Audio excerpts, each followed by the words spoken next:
Hello, नमस्कार. All exam कट्टा या ऑनलाईन प्लॅटफॉर्मवर भविष्यातील सर्व प्राध्यापकांचं सहर्ष स्वागत. बघा, आपण प्रत्येक सप्ताहामध्ये जसं आपण रविवारी हे आपलं साप्ताहिक चर्चासत्र असतं, ज्यामध्ये आपण मागील आठवड्याचा आढावा आणि पुढच्या आठवड्याचं अभ्यास नियोजन याच्यावर आपण चर्चा करत असतो. तर आपण मागील म्हणजे जाहिरात ज्यावेळेस अभ्यासक्रम जाहीर झाले 30 एप्रिल 2025ला, त्यानंतर आपण 5 मे 2025 पासून इंग्रजी, राज्यशास्त्र, अर्थशास्त्र या विषयाची बॅच सुरू केली होती. त्यावेळेस पासून आज आज तागायत प्रत्येक रविवारी हे चर्चासत्र निश्चितच आपल्याला मार्गदर्शक, त्याचबरोबर प्रत्येक विद्यार्थ्यांना अभ्यास कशा पद्धतीनं कोण करतंय याचीही आपल्याला माहिती मिळत असते आणि आपल्याला कोणतरी विचारतंय ही आपल्याला जाणीव असते. त्यामुळे आपण निश्चितच या अभ्यासाच्या प्रवाहामध्ये आणि योग्य दिशेनं मार्गक्रमण करण्यासाठी तुम्हाला उपयुक्त ठरलं असेल. तर आज आपण बघितलं तर आज या चर्चासत्राचं वेगळेपण म्हणजे हे चर्चासत्र आपण आयोजित केलेलं आहे. आपण अभ्यासाबद्दल वैयक्तिक मुद्द्याबरोबर बोललोच आहोत आणि बोलणारच आहोत. पण त्याबरोबरच जो काल पहिला पेपर जो एक जाहिरात क्रमांक 114 115 सहाय्यक प्राध्यापक आणि अधिव्याख्याता या पदाकरता जो कालचा पेपर झालेला आहे, त्यावर देखील आपण चर्चा करणार आहोत. महत्त्वाचं अनेक विद्यार्थ्यांचे मेसेज आले होते, फोन आले होते, की सर जो काल पेपर झाला आहे, पेपरचा पॅटर्न कसा होता? त्याबद्दल आम्हाला थोडं मार्गदर्शन मिळालं तर बरं होईल. या दृष्टिकोनातून आपण इंग्रजी विषयातून ज्या विद्यार्थ्यांनी पेपर दिलेला आहे, त्यांना बऱ्यापैकी सांगितलेलं आहे. त्यानुसार ऋतुजा मॅडम जॉईन झालेल्या आहेत. आणखी विद्यार्थी जॉईन होतील. त्यांचं मनोगत किंवा त्यांनी जे अनुभवलेलं आहे 1 तासाचा पेपर कशा पद्धतीनं सॉल्व्ह केलेला आहे, त्यांचे मतांतरे आपण समजून घेणार आहोत. तर बघा, आपण आपल्या प्रत्येकाच्याच बाकीच्या विषयाच्या देखील तारखा, फक्त काही विषयाच्या बाकी, अदरवाईज बाकीच्या विषयाच्या तारखा निश्चित झालेल्या आहेत. त्यामुळे आपण परीक्षेला सामोरं जात असताना, परीक्षेचा एक एक दिवस आपण परीक्षेकडे जात असताना आपण कशा पद्धतीनं मानसिक तयारी करणं आणि आपला अभ्यास याचं एकत्रीकरण करून आपण यशापर्यंत कसं मजल मारू, या दृष्टिकोनातून आपण प्रत्येक जण आपल्या मनामध्ये तसं आपलं ध्येय निश्चित करून बसलेलं असालच आणि त्या पद्धतीनं मार्गक्रमण करत असालच. तरी देखील हे चर्चासत्र आणखी एक पाऊल पुढे जाण्यासाठी निश्चित तुम्हाला मदत करणार आहे. त्या दृष्टिकोनातून आज आपण या सत्रामध्ये चर्चा करणार आहोत.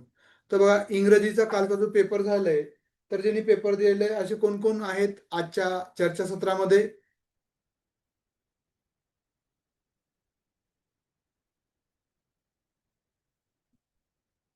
आवाज येतोय माझा सर्वांना?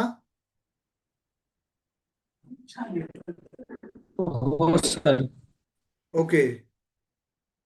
तर काल जो पेपर झालेला आहे त्या पेपरचा ज्यांनी दिलेला आहे इंग्रजी विषयाचे विद्यार्थी कोण कोण आहेत?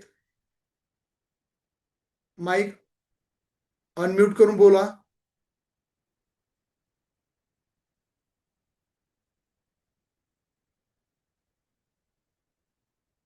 हॅलो.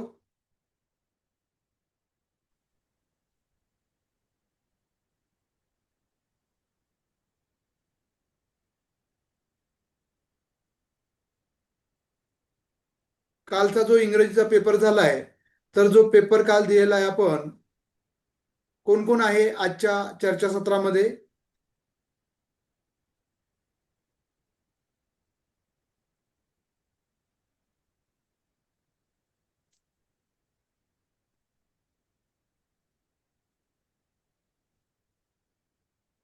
असो, आपण आपल्या चर्चासत्राला सुरुवात करूया. तोपर्यंत जॉईन होतीलच. नीतू मॅडम, कसं चालू आहे अभ्यास? सर माझा पेपर झाला, कालच पेपर होता. ओके ओके, मग मी तेच विचारतोय हो. तुम्हाला. ठीक मी आहे. अटेम्प्ट केला. ऍक्च्युली आवाजाचा प्रॉब्लेम येतोय सर, ओके ओके, म्हणून बोला मी बोला. अनम्यूट तर केला. हा हो, हा. पेपर छान होता सर. ओके जे आपण ऑल एक्झाम कट्टामध्ये टॉपिक घेतले आणि ओके मार्गदर्शन केलं, तर ओके त्यानुसारच पेपर होता. पेपर मॉडरेट लेवल होता. ओके. हम्म. तुम्ही आणखी अं, म्हणजे आता ज्या फायदा परीक्षा, झालाच. ओके, हा. फायदा तर ते होणारच आहे. पण तुम्ही आणखी हो सर. विद्यार्थ्यांना जे आता ज्यांचे पेपर होणार आहेत त्यांच्यासाठी तुम्हाला काय वाटते, काय सजेस्ट कराल तुम्ही? सजेशन तर हेच राहील की सर पेपरला जाण्याचं एक तर नियोजन करावं आणि पेपरला ओके. जेव्हा आपण जातो, पेपरला ऍक्च्युअली जेव्हा पेपरला बसतो, बरोबर आहे. त्यावेळेस अभ्यास जर असेल आपला तर निश्चितच आपल्याला फार काही अडचण येत नाही. मी जेव्हा पेपरला बसले, हं.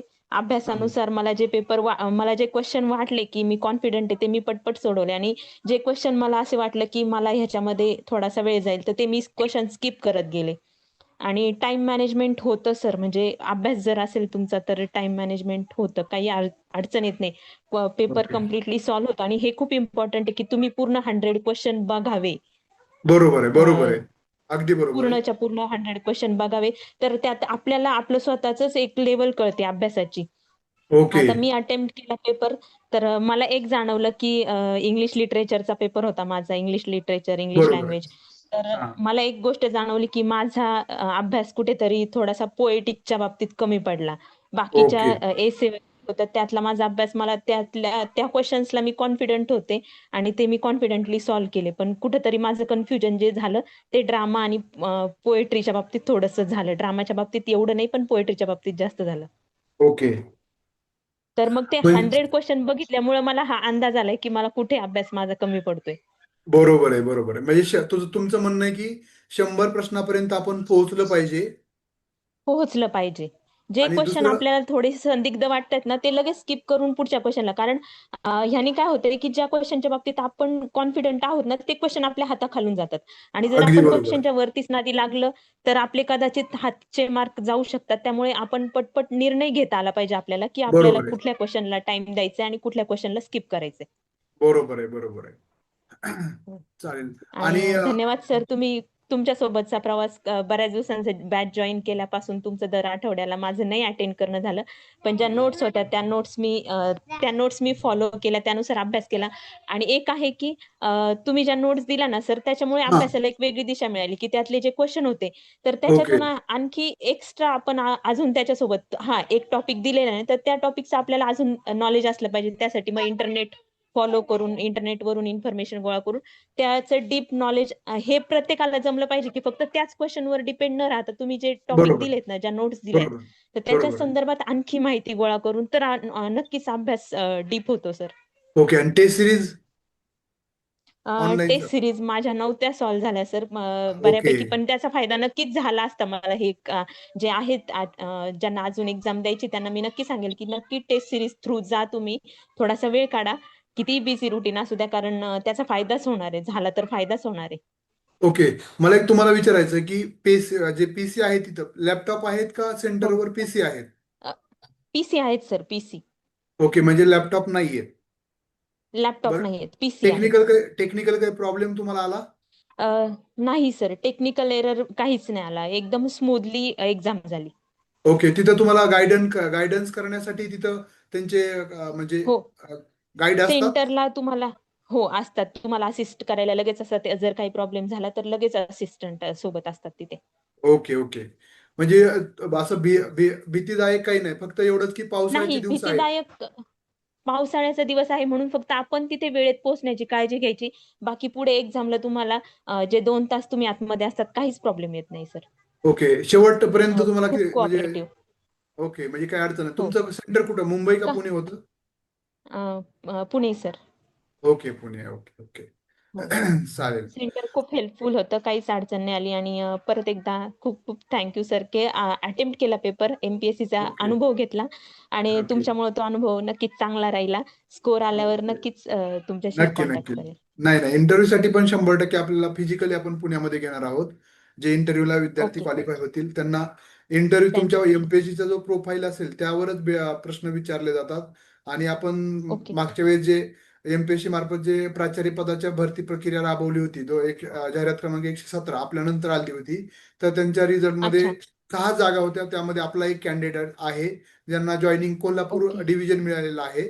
सांगायला आनंद होतोय अच्छा. की आणि त्यांना जे मी 32 प्रश्न तयार करून दिले होते, 8च दिवसाचा कालावधी मिळतो इंटरव्ह्यूसाठी, तर त्या 32 ओके. प्रश्नाच्या व्यतिरिक्त एकही प्रश्न त्यांना बाहेरचा विचारला नव्हता.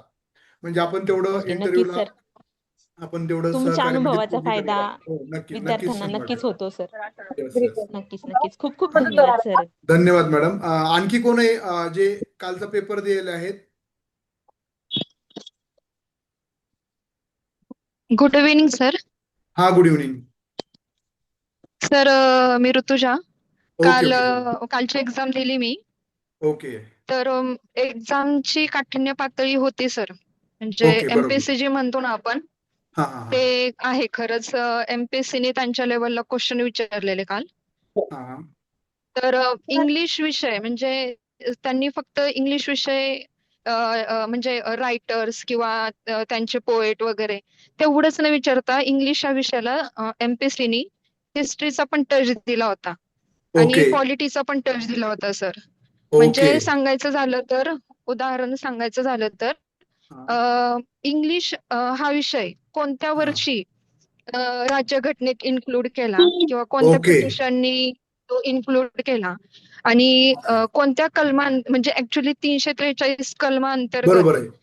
हो. म्हणजे असं हे पॉलिटीचा आणि हिस्ट्रीचा टच होता. आपण असं नाही म्हणू शकत की प्रश्नांतर. फक्त इंग्लिश या विषयावरच त्यांनी म्हणजे इंग्लिशला धरून क्वेश्चन होते, पण लिटरेचर पूर्ण त्याच्यावर नाही विचारलं त्यांनी. पॉलिटी आणि हिस्ट्री याचा पण टच दिला होता. कोरिलेशन म्हणजे त्यांनी एमपीएससी ला हो, फाउंडेशन मानूनच.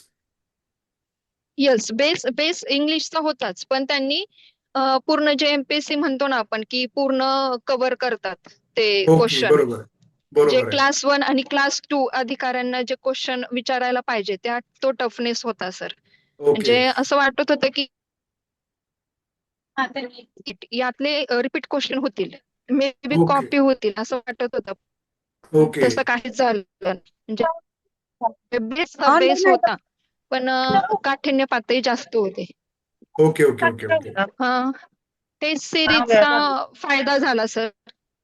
ओके. मी तुमच्या खूप टेस्ट सिरीज म्हणजे 3 ज्या होत्या हा, लिमिटेड त्या तर हा. पूर्ण कंप्लीट केल्या. पण जेव्हा तुम्ही अनलिमिटेड केल्या त्याच्यानंतर मी खूप टेस्ट सिरीजची प्रॅक्टिस केली. त्याचा ओके. मला फायदा झाला कारण की मी इलिमिनेशन टेक्निक यूज केली. ओके. की 2 पर्याय आपल्याला माहिती नसतात बरोबर आहे. अगदी बरोबर आहे. आणि जे 2 पर्याय माहिती होते त्यातून मी हम्म. आन्सर काढत गेले. 1 तासाचा वापर म्हणजे थोडीशी घाई झाली कारण की हा, सगळे हा. अननोन क्वेश्चन असतात आणि होते. बरोबर. आणि ओके. काठिण्य पातळी पण असल्यामुळं 1 तासात कव्हर करणं अवघड होतं, पण टेस्ट सिरीज मुळे मला ते जमलं ओके, म्हणजे टाइम टॅकल मॅनेजमेंट करणं. तुमचं. हा, टाइम मॅनेजमेंट. त्यानंतर आपल्याला ते क्वेश्चन टॅकल हो. करणं. ओके. त्यानंतर म्हणजे आता तुम्हाला काय वाटतं की आता जे सग- विद्यार्थी असतील त्यांना तुम्ही सजेशन काय द्याल? माझं तर हे सजेशन आहे सर की आता फॉर एक्झाम्पल मराठी झाला सब्जेक्ट किंवा हिंदी झाला म्हणजे सगळे सब्जेक्टला ना आपण फक्त की साहित्य म्हणून अभ्यास केला असं नाही चालणार. हा, हा. थोडंसं नाही का पॉलिटीमध्ये म्हणजे फॉर एक्झाम्पल घ्यायचं झालं तर मराठी हा लँग्वेज बरोबर. पॉलिटीमध्ये म्हणजे आपल्या राज्यभाषेत कधी इन्क्लूड केली म्हणजे त्याची बरोबर तारीख आहे. काय, डेट काय, बरोबर आहे. किंवा ती कोणत्या पॅनलनी कोणत्या पिटिशननी ती दाखल केली. अ, बरोबर आहे. हे सगळं बघावं माहीत लागेल. म्हणजे असतं. पॉलिटीच्या हिशोबाने पण मराठीचा अभ्यास केला पाहिजे आणि आपण आणि हिस्ट्रीच्या हिशोबाने पण मराठीचा मराठी. अभ्यास केला पाहिजे आपण. ओके. बरोबर आहे. म्हणजे इकॉनॉमिक्स कारण की असेल ते किंवा. इयर पण विचारतात. हा, सगळे okay. Subject sir. Okay. Okay. म्हणजे प्रत्येकच विषयामध्ये करंटचा पण त्याला हे टच असला पाहिजे. त्याच्याबरोबरच तुम्हाला हो, इतिहासाचा टच आला पाहिजे. त्याचबरोबर आणि तुम्हाला पॉलिटीचा हे असला पाहिजे. पॉलिटिक्सचाही. बरोबर आहे. कारण की इंग्लिश सब्जेक्ट असूनही त्यांची काठिण्य पातळी होती. अ, ओके. तर मराठी आणि हिंदी आपले म्हणजे बोली भाषाच आहेत लोकल. तर त्यांची जास्त बरोबर. असू शकते. हो, त्यांची ओके. जास्त काठिण्य पातळी असू शकते. ओके. ओके. ओके. पण पण टाइम 1 तास म्हणजे ते सिरीज. हा सर. म्हणजे वेळ तुम्हाला पुरला का 1 तास 100 प्रश्नांसाठी? वाचले का तुम्ही 100 प्रश्न? हा, म्हणजे मी कसं मॅनेजमेंट केलं होतं की मला पाऊण तासात 100 क्वेश्चन सोडवायचे मी असं ओके. मॅनेजमेंट केलं होतं. हा. पण असं झालं की मला शेवटचे 10 मिनिटं राहिले आणि मी हा. सगळे क्वेश्चन सॉल्व्ह केले आणि अरे शेवटच्या दहा बापरे. मिनिटात मी परत एकदा रिव्ह्यू घेतला की ओके. मी म्हणजे बरोबर केलंय का सगळं. हा, हा. म्हणजे शेवटच्या 10 मिनिटं पण म्हणजे 50 मिनिटामध्येच तुम्ही पेपर सोडवला? हा, पण मी शेवटच्या 10 त्यामध्ये मिनिट. अजून एक टेक्निक ऍड केली. मी असं हा, केलं की क्वेश्चन सॉल्व्ह करत असताना म्हणजे ते आपल्याला एक रफ शीट देतात हा, आणि हा. क्वेश्चन सॉल्व्ह करत असताना मला जिथं कन्फ्युजन वाटतंय ते मी ते स्किप लिहून नाही ठेवले. केले. मी त्यामध्ये ओके. हा मी त्याचे ऍक्च्युली आन्सर मी टिक केलं. मी ओके. सोडून नाही दिलं, मी टिक केलं, पण मी ना पण त्या रफ पेजवर त्या क्वेश्चनचा नंबर लिहिला क्रमांक की ओके मला नंबर हे लिहिला. परत रिटर्न येऊन बघायचंय चेक करायचंय बरोबर आहे. एकदा. येस, क्रॉस चेक करायला मला परत रिटर्न ह्या नंबरवर यायचंय, त्यामुळे मी ते नंबर लिहून ठेवले रब ओके. शीटवर. पण मी तो स्किप करून पुढे गेले असं नाही केलं, मी ते आन्सर दिलं, पण मला एकदा रिपीट बघण्यासाठी मी तो नंबर शीटवर लिहून ठेवला. असं ओके टेक्निक ओके केली मी सर. बरोबर आहे बरोबर. खूप छान.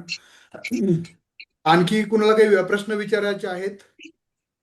सर मला सर एक प्रश्न क्लासचा विचारायचा एकच मिनिट. एकेकालाच प्रश्न विचारायला संधी दिली जाईल.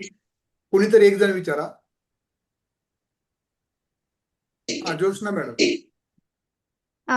मला मॅडम हे विचारायचं होतं की नेट सेटच्या लेवलची काठीण्य पातळी होती की जास्त होती आणि उतारा होता का, म्हणजे लँग्वेज ह्याच्यात पॅसेज होता का? मॅम एमपीएससी मध्ये उतारा येत नाही. हम्म. आणि काठिण्य पातळी तर होती, कारण की क्लास 1 आणि क्लास 2 ची पोस्ट देतात ते आपल्याला. कारण की गॅझेटेड पोस्ट आहेत ह्या, राजपत्रित पोस्ट हा. असल्यामुळं काठिण्य पातळी तर असणार आहे. म्हणजे ऍक्च्युली मलाही वाटलं होतं की फर्स्ट टाइम म्हणजे काय म्हणतात ते क्वेश्चन पेपर त्यांनी डिझाईन केला आहे तर इझी असेल, पण इझी हम्म. नव्हता. काठिण्य अच्छा, पातळी म्हणजे होती. नेट सेटपेक्षा जास्त होतं. काठीण्य हा पातळी होती. म्हणजे हो, काठिण्य पातळी. आणि सेम क्वेश्चन त्यांनी कोणताच रिपीट नव्हता केला, की जसं की आपण सेट मध्ये क्वेश्चन बघितला आणि तोच सेम एक्झामला आलाय, तसं नाही झालं. अच्छा अच्छा. प्रत्येक प्रश्न नवीन होता. त्यांनी हो हो, सगळे क्वेश्चन नवीन होते. आणि एमपीएससी जे म्हणतो ना आपण, उपयोजनावर. एमपीएससी काय असते हम्म. ते एका तासात उपयोजनावर. समजते. आणखी कोणाला काही क्वेश्चन ठीक आहे. विचारायचं आहे? Hello hello madam. हा नमस्ते. हा मॅडम, आता जे आपण तुमचा इंग्लिशचा पेपर झाला तर त्यामध्ये प्रश्नांचं वेटेज युनिट वाईज होतं का? म्हणजे तुम्हाला काय वाटलं तर बघायला गेलं तर पॉलिटीशी आपले म्हणजे सिलेबस मध्ये असं काहीच रिलेट नव्हतं केलेलं त्यांनी. हिस्ट्रीचं थोडंफार होतं, पण ज्या पद्धतीने त्यांनी ऍक्ट 343 अंतर्गत समथिंग काहीतरी असं क्वेश्चन होता, पण ऍक्ट होता एका क्वेश्चन मध्ये. तर आपण आउट ऑफ बॉन्ड म्हणजे आउट ऑफ सिलेबस जाऊन थोडस टच दिला पाहिजे आता आपण एक आपल्या आपल्या स्टडीला. विषयाशी संबंधित. हो हो, जरी हिंदी जरी सब्जेक्ट असला तरी हिंदी ही लँग्वेज कोणत्या इयरला आपण इन्क्लूड केली, किंवा पॉलिटी झालं किंवा हिस्ट्रीची मे बी ते खूप आधी हडप्पा किंवा सिंधू संस्कृती, म्हणजे असं कुठंही त्यांना आवाका भरपूर आहे विचारायचा. कारण की ह्या क्वेश्चन पेपर मध्ये बघितलं म्हणजे मला वाटलेलं की ठीक आहे सिलेबस, पण आउट ऑफ जाऊन विचारलं त्यांनी. पॉलिटी आणि हिस्ट्रीचा टच दिसला मला पेपर मध्ये. मी बोलू का? Hello madam. हा बोला. हॅलो. हॅलो. हा हॅलो मॅडम. म्हणजे आपला स्टेटमेंटचा जो प्रश्नपत्रिकेचा फॉर्मेट आहे क्वेश्चनचा, तो फॉर्मेट पूर्ण पेपरमध्ये कुठेच फॉलो केलेला नाही. मी बोलू का मॅम जरा? हा हॅलो. हॅलो. चला. बोला आपण बोला. आहे ना म्हणजे असं म्हणू शकत नाही की ह्या युनिटवर हा, एवढेच क्वेश्चन त्यांनी विचारले, त्या युनिटवर हा, तेवढेच. कारण की कलम म्हणजे ऍक्ट कलम हे कुठंच हा. सिलेबस मध्ये लिहिलेलं नाहीये की ऍक्ट वर नाहीये. हो. क्वेश्चन येतील, पण त्यांनी ते हा, विचारलेत. आणि जोड्या लावा तर एकच विचारली आहे, आणि त्यामध्ये पण 2 नोन होते आणि 2 अननोन होते. आणि जे मला 2 नोन होते ते तर त्यांनी आन्सर हा. लावूनच दिले ऑलरेडी. म्हणजे अशी काठिण्य पातळी ठेवली होती त्यांनी. बरोबर आहे बरोबर आहे. म्हणजे तसं आपण हे करू शकत नव्हतो, डिटेक्ट करू शकत नव्हतो. आणखी कुणाला विचारायचा आहे प्रश्न? हा सर, मी हॅलो. बोलू का? सर मी हा काल बोला. मला बोलायचं. हॅलो. Hello madam. हा बोला. ऑनलाईन क्वेश्चन होते का मॅम? हो हो, ऑनलाईन क्वेश्चन्स पण होते मॅम. हॅलो. हा, आणि म्हणजे बऱ्यापैकी पेपरना सेट परीक्षेचा जसा असतो त्या लेवलचा पेपर होता. ओके. हॅलो. हा हा बोला. हा, सेट लेवलचा जसा पेपर असतो सर त्या प्रकारचाच पेपर होता एक प्रकारे. तुम्हाला सगळ्यात जास्त काय अवघड वाटलं? लिटररी क्रिटिसिझम आणि लिटररी जे थेरी जे आहे त्याच्यावर आणि कल्चरल स्टडीजवर पण खूप प्रश्न होते सर. ओके. हा, कल्चरल स्टडीजवर म्हणजे इव्हन त्या कल्चरल स्टडीजचा आपण आताच्या काळात काय उपयोग केला पाहिजे असाही एक प्रश्न होता. ऍप्लिकेशन बेस हो, ऍप्लिकेशन. ऍप्लिकेशन टाईप होता, ऍप्लिकेशन टाईप होता. ओके. ऑनलाईन क्वेश्चन पण होते बरेचसे. हा हा. आणि लेखक आणि त्यांनी लिहिलेल्या कविता म्हणजे यांची क्रोनॉलॉजी जी आहे. ओके, क्रोनॉलॉजीवर पण हा, होते. क्रोनॉलॉजी. हो, आणि असं नाही सर की समजा एकच टाईप मधला आहे क्रोनॉलॉजी प्रश्न. वेगवेगळ्या याच्यातले होते ते, विक्टोरियन पिरियड किंवा मग मॉडर्न पिरियड, त्यांच्या हो. पोएम्स दिलेल्या होत्या आणि त्या क्रोनॉलॉजीनुसार लावायच्या होत्या. Okay okay okay okay. म्हणजे आपल्याला तो पिरियड आणि त्या पिरियड मधला तो पोएट असं माहिती पाहिजे होतं, तरच तो बरोबर प्रश्न आहे. आपल्याला सॉल्व्ह करतो. बरोबर आहे, अगदी बरोबर आहे. कल्चरल स्टडीज आणि क्रिटिसिझम आणि थेरी याच्यावर खूप प्रश्न होते सर. ओके. हा, म्हणजे ड्रामा आणि पोएट्रीवर कमी होते, पण ह्या हा. थेरीवर खूप होते. बरोबर आहे. बाकी रिसर्च मेथडवर पण 1-2 होते. हा, रिसर्च आणि मेथडवर प्रश्न असणारच. प्रत्येक विषयामध्ये हो. त्यांनी इन्क्लूड केलेला विषयच आहे, म्हणजे टॉपिकच आहे. आणि याच्यात इंग्लिश इन इंडिया जो आपला एक युनिट आहे, इंग्लिश इन हो इंडिया. हो हो हो. हा, त्याच्यात ते मेकॉले आणि वुड्स ते बरंच आले आणि ओके. थोडे कन्फ्युजन होते. हा सर, ते कॉलेज माझ्या मते मेकॉले मिनिट्स जे हा. 1935 चा जो ऍक्ट आहे वाटतं ना. यस यस यस, हो हो हा, हो. तर त्याला तो 1913. काहीतरी वेगळा एक शब्द आहे सर, युनिव्हर्सिटी ऍक्ट पण म्हणतात का त्याला? हा, मॅकॅलो मिनिट्स असं म्हटलं जातं. हा, नाही त्याच्यात त्रिभाषा सूत्र त्यांचं ते केव्हा अडॉप्ट केलं. बरोबर आहे, त्यांनी त्याच हा, वेळेस सांगितलं काय. तो पीडीएफ दिलेली होती सर 1 दिवस अगोदर हो हो हो क्वेश्चनची. हो.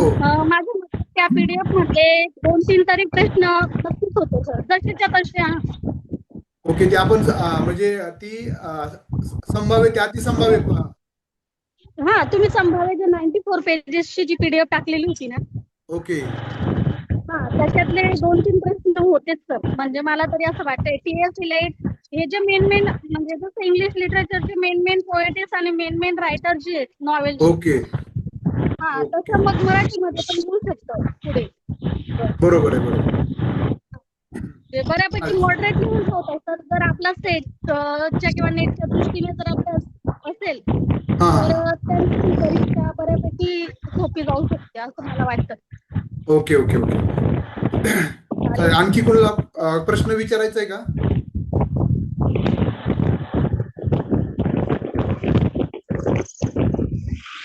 हेलो मैडम, अदर्शन रीजनिंग के क्वेश्चन आए थे क्या एग्जाम में? रीजनिंग नहीं है, स्टेटमेंट वाइज, स्टेटमेंट 1 2 3 4 इस तरह से। ऋतुजा मैडम, शीतल मैडम, आलते का रीजनिंग वालों?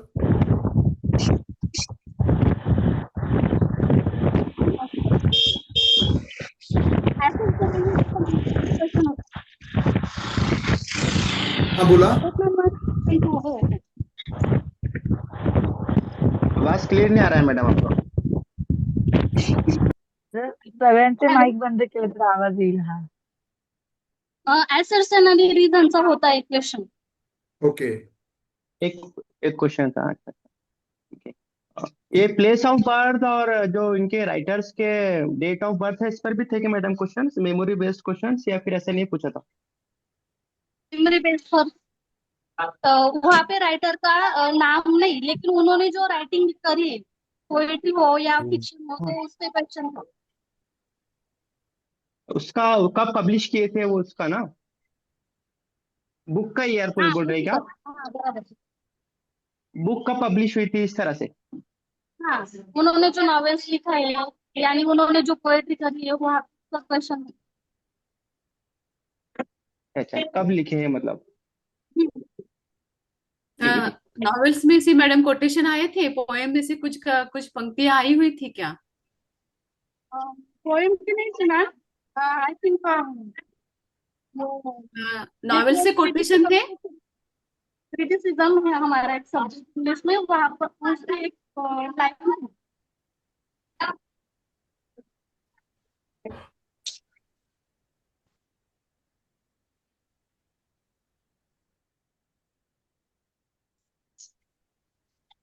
नॉवेल्स के स्टेटमेंट मैडम, यानी ये स्टेटमेंट किस नॉवेल से लिया गया है, इस तरह से क्वेश्चन आए थे। हाँ बराबर, वो हैमलेट की टू बी और नॉट टू बी, वो क्वेश्चन था एक। हाँ वही, हाँ कोटेशंस मतलब आए थे। हॅलो हा, एक जणच विचारा हॅलो प्रश्न. हा, बोला. हॅलो हा मॅडम, पेपर कसा कन्सेप्टिव्ह होता का कसा, असा काही अध्यापन पद्धती पण विचारल्या होत्या काही असं? हॅलो हॅलो ज्यांना बोलायचं नाही त्यांनी म्यूट करा फोन, त्यावेळेस सर्वांना स्पष्ट आवाज येईल.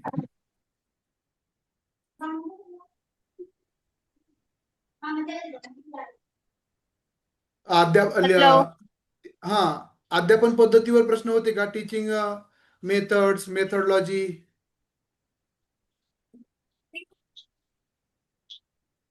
Sheetal madam.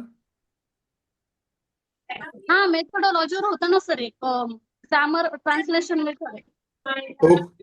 Okay okay okay okay. बरोबर, रिसर्च मेथडॉलॉजीवर होते, रिसर्चवर पण होता. त्यानंतर टीचिंग मेथडॉलॉजीवर पण प्रश्न विचारले होते. आणखी कोणाला काही डाऊट असेल तर विचारू शकता. आपलं आजचं सत्र हे फक्त कालचा पेपर आणि तो कशा पद्धतीने झालाय त्यासाठीच आपण हे सत्र आयोजित केलेलं आहे. अदरवाईज आपण प्रत्येक आठवड्यामध्ये साप्ताहिक चर्चासत्र घेतच असतो. हा बोला स्वाती मॅडम, स्वाती काळे मॅडम बोला. मॅडम ग्रामर व्याकरणावर होते का प्रश्न? अगदी बरोबर प्रश्न आहे, बोला. ग्रामरवर नव्हता मॅडम प्रश्न. नव्हता का? ग्रामरवर प्रश्न सिलेबस विचारले. मध्ये सिलेबस मध्ये ग्रामर हा टॉपिक नसल्यामुळं बरोबर. ग्रामरवर अच्छा. एकही क्वेश्चन नव्हता. ओके. आणखी कुणाला प्रश्न विचारायचे? ग्रामरवर प्रश्न विचारले जात नाहीत. हॅलो, आपला जो काही सिलेबस. हॅलो आणि हा बोला. हा, म्हणजे आपल्या सिलेबस व्यतिरिक्त एकंदरीत ज्ञानाची सुद्धा पडताळणी आहे क्वेश्चन मध्ये. ओके नॉलेज ओके, बेस आपला मेथोडॉलॉजी. बरोबर आहे, बरोबर आहे. Okay okay. हा.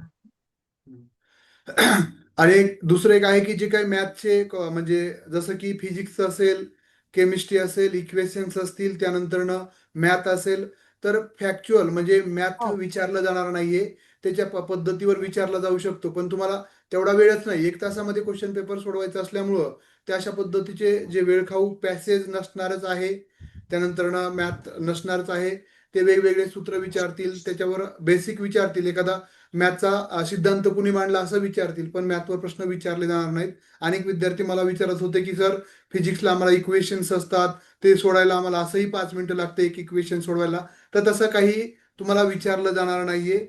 आणि जसं की ग्रामरच विचारलं जात नाहीये, कारण मराठीमध्ये पण किंवा हिंदीमध्ये प्रत्येक ह्याच्यामध्ये ग्रामर आहे, पण तुम्हाला ते शिकवायच्या दृष्टिकोनातून विचारलं जाऊ शकेल, पण डायरेक्टली त्यावर प्रश्न विचारला जाणार नाही, नॉलेज बेस विचारला जाणार नाही, ऍप्लिकेशन बेस विचारला जाऊ शकतो. Hello sir. हा बोला. सर ते होमी बाबावर एक क्वेश्चन विचारलेला होता, हेब्रिडिटी. ओके. हा, तो क्लिअर होता, म्हणजे एकदम वाचल्याबरोबर कळलं की डॉक्टर होमी भाभा आणि हायब्रिडिटी आन्सर काही क्वेश्चन सोपे होते. Okay okay okay. हा, आणि विल्यम शेक्सपियर मधलं टू बी और नॉट टू बी हे खूप फेमस असल्यामुळे म्हणजे काही हो त्यांनी हो, इझी क्वेश्चन विचार, बघा पण कसं त्यांनी 30% असं हा, टू बी और नॉट टू बी त्यांनी क्वेश्चन आहे की काय हे नाही विचारलं, पण ते काय आहे प्ले एवढं विचारलेलं होतं. ओके, बरोबर आहे, हा, बरोबर आहे. काही क्वेश्चन इझी होते आणि काही ऍप्लिकेशन बेस पण होते, आणि टीचर आणि स्टुडंटचा पण एक क्वेश्चन होता, आणि ग्रामर नाही, पण तिथे तो ग्रामरचा तिथे क्वेश्चन ग्रामरचाच वाटला. हा हा. म्हणजे शिकवताना तिथे ग्रामॅटिकली करेक्ट यासाठीच त्यांनी तो क्वेश्चन दिलेला होता. बरोबर आहे, बरोबर आहे. म्हणजे knowledge madam current base. Affairs पर hello criticism madam current affairs पर प्रश्न. मॅडम वन लाइनर जास्त होते का मल्टिपल जास्त जास्त हे होते? जास्त लेंदी क्वेश्चन नव्हते मॅडम. हा, कारण एका तासामध्ये पूर्ण क्वेश्चन माझे रीड झाले, लेंदी नव्हते जास्त. अच्छा, वन लाइनर हा, शक्यतो. आणि असे कॉम्प्लिकेटेड पण नव्हते. थोडी काठिण्य पातळी काहीच प्रश्नांना होती. काही प्रश्न कन्सेप्टिव्ह असेल ना हो मॅडम? हो हो कन्सेप्ट. कन्सेप्ट क्लिअर, आपली कन्सेप्ट क्लिअर पाहिजे ना. आपण टीचर म्हणून त्याच्यावर एक होता. आणि ऍप्लिकेशन बेस पण क्वेश्चन होते काही. हो हो. मैडम करंट अफेयर्स पर क्वेश्चन आया था क्या, अवार्ड्स पर, नोबेल प्राइज पर? नोबेल प्राइज पे कोई भी नहीं था, एक भी नहीं था वो. प्राइज का क्वेश्चन था करंट लेकिन अफेयर्स उसका आंसर नहीं था उसमें. इंडियन क्वेश्चन था नोबेल प्राइज पे. नोबेल प्राइज मिला है, ये पर क्वेश्चन था एक. एक क्वेश्चन था नोबेल प्राइज पे, लेकिन उसमें रविंद्रनाथ टैगोर ऐसे फेमस राइटर नहीं थे कोई. हॅलो हॅलो मॅडम, हा. मुंबईमध्ये सेंटर कुठे आहे नेमकं आपलं MPSCचं? मुंबईमध्ये सेंटर ठाणेवरून आम्ही कंजूर मार्ग बरोबर गेलो आणि त्याचा ऍड्रेस सांगितलं तर बरं, म्हणजे आम्हाला पण तेच असू शकतं बरोबर म्हणून आहे, विचारले. बरोबर आहे, अगदी हा. बरोबर आहे. हा, तर तुम्हाला आता जर ठाणेलाच उतरायचं आणि ठाणेवरून 10 रुपयामध्ये कांजूर मार्गला लोकल ट्रेनने जायचं. हा सगळ्यात सोपा आहे पर्याय, कारण ऑटोने गेले तर 400 रुपये लागतात. मग ठाणेला उतरलं की लोकल ट्रेनने कांजूर मार्गाला जायचं आणि कांजूर मार्गवरून समोर ऑटो करायचे. नाही नाही नाही, कारण एक्झाम पावसाळ्यात सेंटरचं राहणार नाव सांगता येईल का? एक्झाम सेंटरचं नाव का? याच्यावर ग्रुपवर टाकू का? हा चालेल आय ना वॉन्ट मॅडम, ग्रुपवरती टाका. I want digital centre Parel, Powai, Morarji Nagar, Ramada Powai. Hotel. हा, आणि सर तिथे जवळ एकच लॉज आहे, ते फुल होऊन गेलं. मग पावसात सगळ्यांना बाहेरच थांबावं लागलं सर. ओके. भरपूर लॉज म्हणजे केलं सर आम्ही, भरपूर केलं, पण मग तिथून यायला प्रॉब्लेम झाला ना, जास्त पाऊस असल्यामुळे. मग थोडं तिथून लवकर निघालो. बरोबर आहे, बरोबर आहे. 4:30 पेपर होता तर आम्ही 2लाच येऊन बसलो, कारण जर 2 ते 3च्या मधात जास्त पाऊस झाला असता तर कसं काय यायचं मग परत. बरोबर आहे, बरोबर आहे. बस आहे, लोकल बस आहे, पण यायला आपल्याला खूप अगोदरच येऊन बसावं लागतं. आणि नंतर दिवस पण पावसाचेच आहेत ना. बरोबर आहे.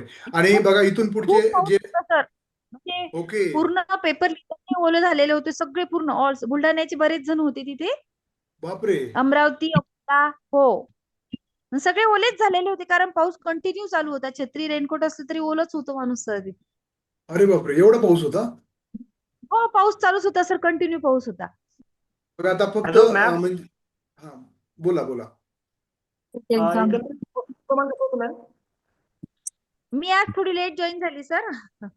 हा हा हा, एकंदरीत उपस्थितीचं प्रमाण, प्रेझेंटीचं प्रमाण मुलांचं. हा बरोबर आहे. प्रेझेंट प्रमाण 377 होते आमच्या सेंटरला, हा. म्हणजे 30%. 30% हॅलो? होतं सर प्रमाण. कमी होतं 30% माझ्या क्लासमध्ये. कम्प्युटर रिकामे होते, माझ्या लाईन मध्ये आम्ही 2च मुली होतो एवढ्या हॉलमध्ये. ओके.